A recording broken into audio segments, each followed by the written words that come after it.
இன்னைக்கு இந்த வீடியோவில் மிக மிக முக்கியமான தமிழ் புத்தாண்டு பலன்கள் 2025க்கானது தனுசு ராசிக்கார நேயர்களுக்கு பார்க்க போகிறோம்.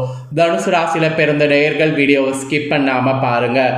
உங்களோட ராசிக்கு பிறந்த இந்த தமிழ் புத்தாண்டு எப்படி இருக்குது அப்படிங்கிறத கிரகநிலைகள் கிரக மாற்றங்கள் மூலிமா தெரிஞ்சுக்குங்க. ஸோ தெரிஞ்சு அதற்கேற்ப நடந்து பலனடைங்க. ஆக்சுவலி தமிழ் புத்தாண்டு பலன்கள் கண்டிப்பாக நாம் தெரிஞ்சுக்கணும். ஏன்னா தமிழ் புத்தாண்டு பலன்கள் தெரிஞ்சுக்கிட்டாதான் அந்த ஆண்டில் நமக்கு என்ன மாதிரியான விஷயங்கள் நடக்கும், அதுக்கு எப்படி நடந்துக்கலாங்கிறதுக்கு ஏற்ப நடந்து பலனடைய முடியும். ஸோ தனுசு ராசிக்காரங்க உங்களோட நட்சத்திரத்துக்கு ஏற்பவும் பலன்கள் இந்த வீடியோவில் சொல்ல போகிறேன். ஸோ உங்களோட நட்சத்திரத்துக்கு ஏற்பவும் என்ன நடக்குங்கிறத இந்த வீடியோவில் தெரிஞ்சுக்குங்க. தனுசு ராசிக்காரங்க மூலம் பூரட உத்திராட 1ஆம் பாதத்தில் பிறந்தவங்களுக்கு இந்த கணிப்பு கரெக்டாக இருக்கும். ஸோ தனுசு ராசி இந்த நட்சத்திரத்தில் பிறந்தவங்க வீடியோவை ஸ்கிப் பண்ணாமல் பாருங்கள். ஃபஸ்ட்டு உங்களோட ராசிக்கு கிரகநிலை என்ன மாதிரி அமைஞ்சிருக்குங்கிறத ஷேர் பண்ணுறேன். கிரகநிலை என்ன மாதிரி அமைஞ்சிருக்குங்கிறத முதல்ல தெரிஞ்சுக்குங்க. தைரிய வீரியஸ்தானத்தில் சனி, சுகஸ்தானத்தில் ராகு சுக்கிரன், புதன், பஞ்சமஸ்தானத்தில் சூரியன், ரணருண ரேகஸ்தானத்தில் குரு, அஷ்டமஸ்தானத்தில் செவ்வாய், தொழில் ஸ்தானத்தில் கேது, லாபஸ்தானத்தில் சந்திரன். இந்த மாதிரி கிரகங்கள் உங்களுக்கு வரப்போகுது. இதில் என்ன ஒரு சுவாரஸ்யமான விஷயம்னா, உங்களுடைய சுகஸ்தானத்தில் ராகு புதனோடு சுக்கிரன் வகரத்தோடு இருக்கிறாரு. இந்த ஒரு கிரக சேர்க்கை உங்களுக்கு பயங்கரமான ஒரு மாற்றத்தை இந்த ஆண்டு கொடுக்க போகுது. என்ன மாதிரியான மாற்றத்தை கொடுக்க போகுதுங்கிறத இந்த வீடியோவில் உங்களுக்கு ஷேர் பண்ணுறேன். எல்லாமே இந்த வீடியோவில் ஸ்கிப் பண்ணாமல் பார்த்து உங்கள் ராசிக்கான பலனை தெரிஞ்சு பலனடைங்க. கிரக மாற்றங்கள்னு பார்க்கும்போது இந்த தமிழ் வருடத்துக்கு நிறையவே இருக்குது. என்னென்ன கிரக மாற்றம் எப்பப்பங்கிறத உங்களுக்கு ஷேர் பண்ணுறேன், அதையும் தெரிஞ்சுக்குங்க. ஏப்ரல் 26ஆம் தேதி அன்னைக்கு ராகு பகவான் சுகஸ்தானத்திலிருந்து தைரிய வீரியஸ்தானத்துக்கு மாறுறாரு. அதே ஏப்ரல் 26ஆம் தேதி கரெக்டாக பார்த்தீங்கன்னு வச்சுக்கோங்களேன், கேது பகவான் தொழில்ஸ்தானத்திலிருந்து பாகிஸ்தானத்துக்கு மாறுறாரு. அதுக்கப்புறம் ஜூலை 2ஆம் தேதி அன்னைக்கு சனி பகவான் வகர நிலையில் ஆரம்பமாக போகிறாரு. அதை தொடர்ந்து நவம்பர் மாதம் 17ஆம் தேதி அன்னைக்கு சனி பகவான் வகர நிவர்த்தி அடைகிறாரு. இதை தொடர்ந்து அடுத்த வருடம் மார்ச் மாதம் 6ஆம் தேதி அன்னைக்கு சனி பகவான் தைரிய வீரியஸ்தானத்திலிருந்து சுகஸ்தானத்துக்கு மாறுறாரு. அதுக்கப்புறம் மே மாதம் 11ஆம் தேதி அன்னைக்கு குரு பகவான் ரணருண ரேகஸ்தானத்திலிருந்து கலஸ்தரஸ்தானத்துக்கு மாறுறாரு. அப்புறம் அக்டோபர் 8ஆம் தேதி குரு பகவான் கலஸ்தரஸ்தானத்திலிருந்து அஷ்டமஸ்தானத்துக்கு மாறுறாரு. அதுக்கப்புறம் நவம்பர் 18ஆம் தேதி அன்னைக்கு குரு பகவான் வகரமானது ஆரம்பமாக போகிறாரு.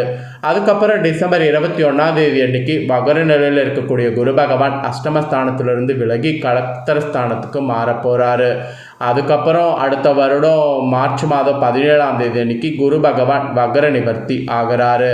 இந்த தமிழ் வருடத்தில் இத்தனை கிரக மாற்றங்கள் இருக்குது. இந்த கிரக மாற்றங்கள் கிரகநிலைகள் இதனோட அடிப்படையில் உங்கள் ராசிக்கு நீங்கள் என்ன பலன்கள் பெற போகிறீங்கிறத ஜோதிடர்கள் கணிச்சிருக்காங்க. அந்த பலனை தான் இப்போ நான் உங்களுக்கு ஷேர் பண்ண போகிறேன்.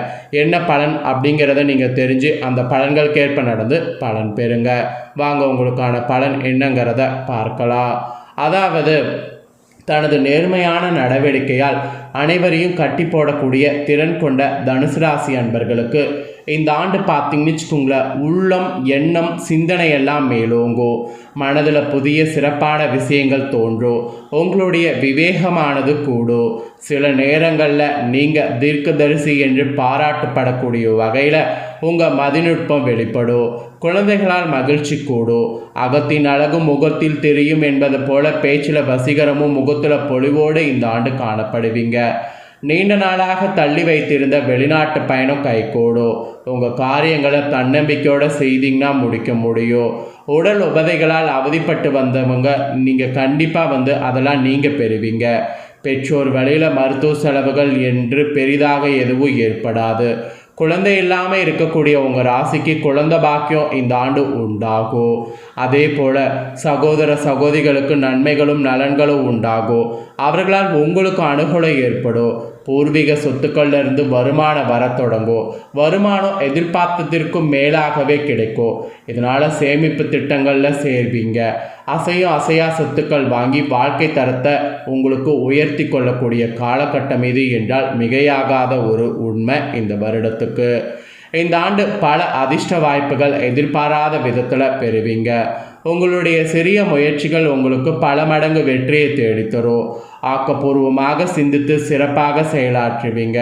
உங்கள் நன்னடத்தைகளினால் அனைவருடைய பாராட்டுக்களை பெறுவீங்க.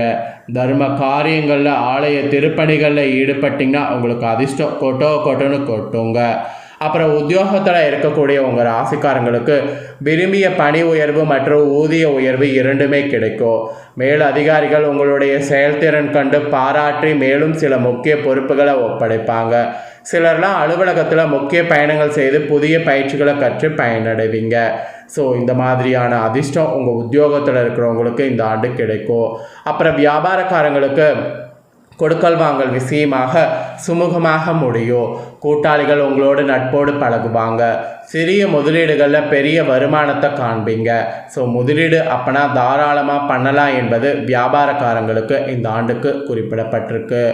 அப்புறம் அரசியலில் இருக்கக்கூடிய உங்களுக்கு சார்ந்துள்ள கட்சியின் தொண்டர்களுக்கு மற்ற நெருங்கியவர்களுக்கு மிகப்பெரிய உதவிகள் செய்து பாராட்ட நீங்கள் உங்கள் அரசியல் வாழ்க்கையில் இந்த ஆண்டு பெற முடியும். சமுதாயத்தில் உங்களுக்குன்னு இதனால் அந்தஸ்து உண்டாகும். உங்கள் சிந்தனையில் தெளிவோடு இருக்கிறதுனால செயல்களில் வெளிப்படையாக ஈடுபட்டிங்கன்னா உங்களுக்கு வெற்றி உண்டாகும். கட்சி மேலிடத்தில் பாராட்டு பெறுவது இந்த ஆண்டு உங்களுக்கு கிடைக்கும். அரசியலில் இருக்கிறவங்களுக்கு சூப்பரான ஆண்டாக இருக்க போகுது. அப்புறம் கலைத்துறையில் இருக்கக்கூடிய உங்கள் ராசிக்காரங்களுக்கு நல்ல முன்னேற்றங்களை இந்த ஆண்டு காண்பீங்க. புதிய ஒப்பந்தங்கள்லாம் நல்ல முறையில் முடித்து கொடுத்து வெற்றி வாகையை இந்த ஆண்டு சூடுவீங்க. சக கலைஞர்களுடைய உதவியும் பாராட்டியும் பெற வாய்ப்புகள் அதிகமாக உங்களுக்கு இருக்குது. ஸோ வாய்ப்புகள் அதிகமாக இருக்கும்போது அந்த வாய்ப்புகளை பயன்படுத்திக்கணும் என்பது உங்களுக்கு குறிப்பிடப்பட்டிருக்கு. அப்புறம் பெண்மணிகள் உங்களோட ராசிக்கு கடமை உணர்வோடு விளங்கி குடும்பத்தை பொறுப்போடு நடத்தி செல்வீங்க. திருமணம் போன்ற சுப காரியங்கள் நடப்பதில் இருந்த தடைகள்லாம் உங்களுக்கு விலகும். கணவரிடம் ஒற்றுமையானது அதிகரிக்கும். இருப்பினும் குடும்பத்தில் சிறு சிறு பிரச்சனைகள் தோன்றி மன அமைதியை குறைக்கும். அதை மட்டும் கொஞ்சம் பார்த்துக்குங்க. மற்றபடி பெண்கள் தனுசு ராசிக்காரங்க உங்களுக்கு இந்த ஆண்டு சுபமாக இருக்கும். அப்புறம் ஃபைனலாக மாணவ மாணவிகளுக்கு சொல்லப்பட்டிருக்கு. மாணவ மாணவிகளுக்கு கல்வியில் ஆர்வமானது கூடும். எதிர்பார்த்த மதிப்பெண்கள் கிடைக்கும். விளையாட்டுக்களில் இன்ட்ரெஸ்டோடு ஈடுபட்டிங்கன்னா சாதனை இந்த ஆண்டு படைக்க முடியும். பெற்றோர்களாலும் ஆசிரியர்களாலும் உற்சாகம் கிடைக்கும். அந்த உற்சாகத்துக்கேற்ப செயல்படணும். இது மாணவர்களுக்கு உங்களுக்கு சொல்லப்பட்டிருக்கு. உங்களோட ராசிக்கு மொத்தத்தில் இந்த ஆண்டு எப்படி இருக்குங்கிறத சொல்லிட்டேன். உங்களோட நட்சத்திரத்துக்கேற்பவும் எப்படி இருக்குங்கிறத சொல்கிறேன். அதையும் கொஞ்சம் நோட் பண்ணிக்கோங்க. மூலமில் பிறந்த தனுசு ராசிக்கு ஃபஸ்ட்டு சொல்லப்பட்டிருக்கு. உங்களுக்கு இந்த ஆண்டு உடன் பணிபுரி செய்வோர் மேலதிகாரிகள் ஆகியோரோடு மிகுந்த நல்ல பெயர் ஏற்படும். சம்பள உயர்வு கிடைக்கும். சிலருக்கு பதவி உயர்வு கிடைக்கும். சக ஊழியர்களோட உதவிகரமாக உங்ககிட்ட இருப்பாங்க. அதுவே உங்களுக்கு ஒரு பெரிய அதிர்ஷ்டமாக இந்த ஆண்டு அமைய போகுது. அப்புறம் போராடம்ல பிறந்த தனுசுக்கு சொல்லப்பட்டிருக்கு. உங்களுக்கு இந்த ஆண்டு வேலை இல்லாமல் தவிர்த்தவர்களுக்கு தகுந்த சம்பளத்தோடு சிறந்த வேலை கிடைக்கும். தொழில் செய்பவர்களுக்கு கடந்த காலத்தை விட வளர்ச்சி விகிதம் இந்த ஆண்டு அதிகரிக்கும். லாபம் கூடக்கூடிய ஆண்டாக உங்களோட நட்சத்திரத்துக்கு இருக்கும் என்பது குறிப்பிடப்பட்டிருக்கு. நெக்ஸ்ட்டு உத்திராட 1ஆம் பாதத்தில் பிறந்தவங்களுக்கு சொல்லப்பட்டிருக்கு. இதில் பிறந்த தனுசு ராசிக்காரங்களுக்கு இந்த ஆண்டு புதிய தொழிலில் அனுகூலமானது ஏற்படும். எதிரிகளால் இருந்து வந்த தொந்தரவுகள் நீங்கும். நீங்கள் தொழிலில் அதிக அக்கறை காட்ட வேண்டியது இருக்கும். அப்படி காட்டினீங்கன்னா தான் நீங்கள் நினைத்தது போல் தொழிலில் வெற்றியானது பெற முடியும்.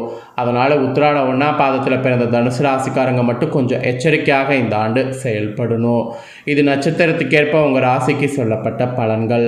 நீங்கள் பரிகாரமாக இந்த ஆண்டு செய்ய வேண்டியது என்னன்னா, வியாழந்தோறும் அருகில் இருக்கக்கூடிய சிவன் கோவிலுக்கு சென்று அங்கு ஸ்ரீ குரு பகவானை வணங்கி வரணும். இதை நீங்கள் பண்ணிங்கன்னா குரு பகவானுடைய ஆசீர்வாதத்தால் நிறைய நன்மை ஏற்படும். அப்புறம் தினமுமே முன்னோர்களை வணங்கணும். தினசரி காலையில் சிவபுராணம் படிக்கணும். அப்புறம் வியாழக்கிழமை தோறும் விநாயகருக்கு அருங்கமுள் அணிவித்து வழிபட்டு வரணும். இதெல்லாம் நீங்கள் செய்ய உங்களுடைய பொருளாதார நிலைமை படிப்படியாக முன்னேற்றம் ஏற்படும். இதெல்லாம் மறக்காமல் செய்யுங்க. அப்புறம் கிழக்கு வடக்கு ஆகிய திசைகள் நன்மை தரும். செவ்வாய் குரு ஆகிய ஓரைகள் நன்மை தரும். அதனால் எந்த நல்ல காரியம் செய்கிறதா இருந்தாலும் இந்த ஹோரையில் இந்த திசையில் செய்யணும் என்பது உங்களுக்கு குறிப்பிடப்பட்டிருக்கு. ஸோ குறிப்பிடப்பட்டதை முழுசாக உங்களுக்கு சொல்லிட்டேன். சொன்னதை நீங்கள் இந்த வீடியோவில் முழுசாக உங்களோட ராசிக்கு தெரிஞ்சிருப்பீங்க. தெரிஞ்சதுக்கேற்ப நடந்து பலன் பெறுங்க. நீங்கள் இதை பார்த்து தெரிஞ்சு பலனடைகிறது போல் உங்கள் ஃப்ரெண்ட்ஸ் ஃபேமிலியில் இருக்கிறவங்களும் பார்த்து தெரிஞ்சு பலனடையணும் அப்படின்னு நினச்சிங்கன்னா வீடியோ லைக் பண்ணி ஷேர் பண்ணுங்கள். வீடியோவை உங்கள் ஃப்ரெண்ட்ஸ் ஃபேமிலியில் இருக்கக்கூடிய தனுசு ராசிக்காரங்களும் பார்த்து பலனடையட்டும். கண்டிப்பாக அவங்களோட ராசிக்கு என்ன நடக்குங்கிறத இந்த வீடியோவில் தெரிஞ்சு இதற்கேற்ப நடந்து பலனடையட்டும். நெக்ஸ்ட்டு நம்ம சேனலில் நிறைய முக்கியமான வீடியோ போடப்படும். அது எல்லாத்தையுமே உடனுக்குடனே தெரிந்து கொள்ள மறக்காமல் நம்ம சேனலை சப்ஸ்கிரைப் பண்ணலாம், சப்ஸ்கிரைப் பண்ணி பெல் பண்ண சப்போர்ட் பண்ணுங்கள். அதாவது சப்ஸ்கிரைப் பண்ணலாம், சப்ஸ்கிரைப் பண்ணி பெல் பண்ண ப்ரெஸ் பண்ணி சப்போர்ட் பண்ணுங்கள். அப்போ தான் நான் போகிற வீடியோலாம் உடனுக்குடனே தெரிஞ்சு பயனடையலாம்.